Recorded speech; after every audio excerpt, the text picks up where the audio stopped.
Hello and welcome to another episode of Dads Don't Read Instructions. In this episode we're going to be looking at set number 75319, which is the Armourers Mandalorian Forge.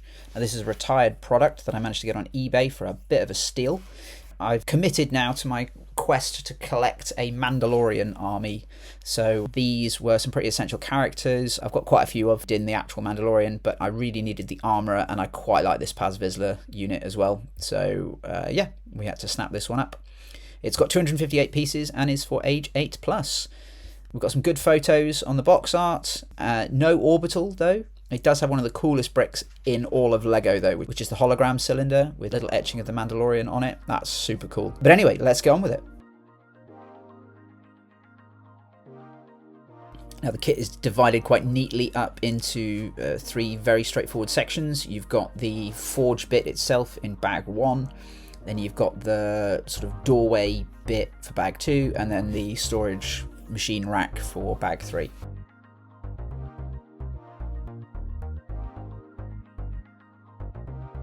Really like the printing on the minifigs in this. I haven't done a comparison with Din with the other versions that I've got from his converted starfighter, and I think he was in the Boba Fett ship I've got as well, but I'd imagine there's some subtle differences. Somebody will be able to tell me in the comments.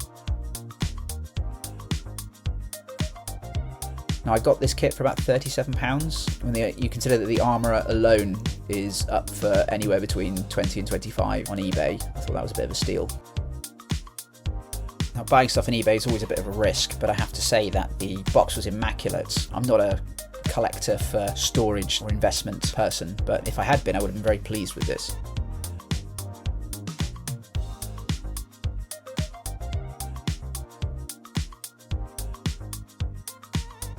Now I've got those coloured blocks there in the middle of the screen. We know where they're going to go, out of sight. Now, the Mandalorian Forge first appears in the very first episode of The Mandalorian, which was released way back in 2019 in Chapter 1, which is just called The Mandalorian. The Armourer is played by an actress called Emily Swallow, and Paz Vizsla is played by somebody. I'm sure I'll look it up on...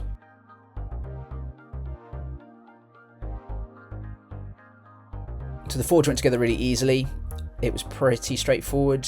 The only bit I had a slight issue with was working out how to sit the arm right, but in the end actually it was just me being a bit dense. I love the little flames, they're super cool.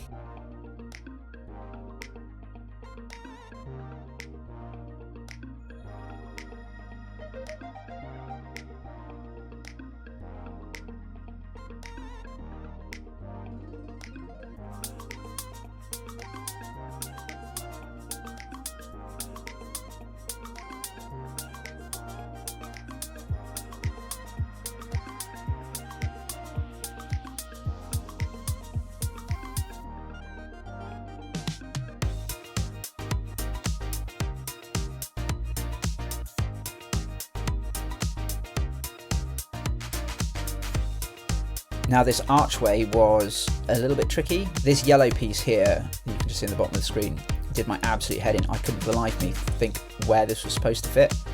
Now you can't see it on the back of this photo, but on the front, actually that's Paz Vizsla's backpack. He's got like this sort of energy pack.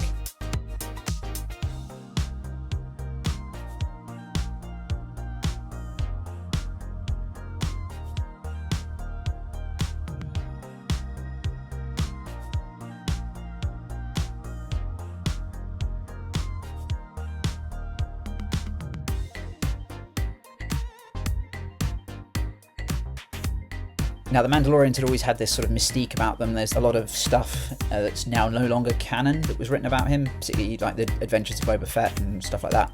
But the Mandalorians have been pretty mysterious on screen, so it was a bit of a risk, I guess, for Disney to put out this as a fairly unknown idea. But it's definitely paid off. It's a fantastic show.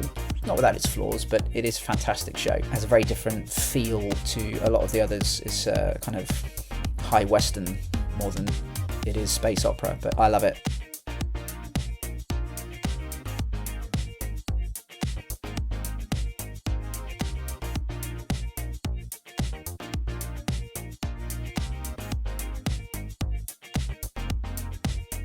So we're making a start on section 3 here. This has got a load of sort of equipment and bits and pieces of stuff, some cool little stickers.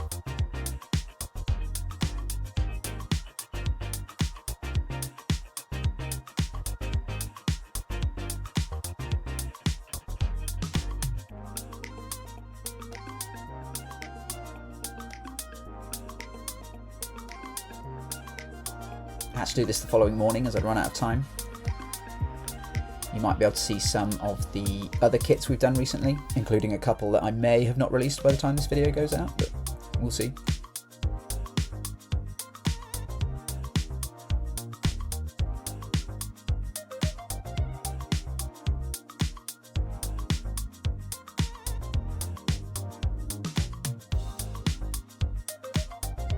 This required a little bit of thought because there aren't good pictures of the rear of this. So the actual wall that this cabinet butts up against, even on the website there isn't a decent photo of the rear of it, so it was a little bit tricky.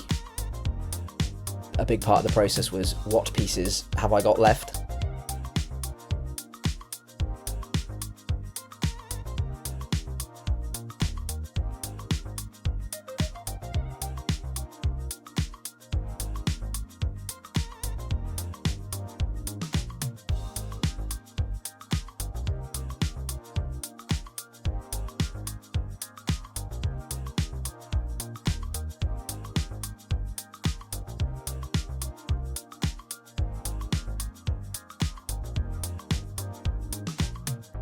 Now I had this second square tile with a sticker print for it, but I couldn't for the life of me work out where it was supposed to go. So I had a bit of thinking time, and then we clocked that actually it was probably supposed to go on the doorway.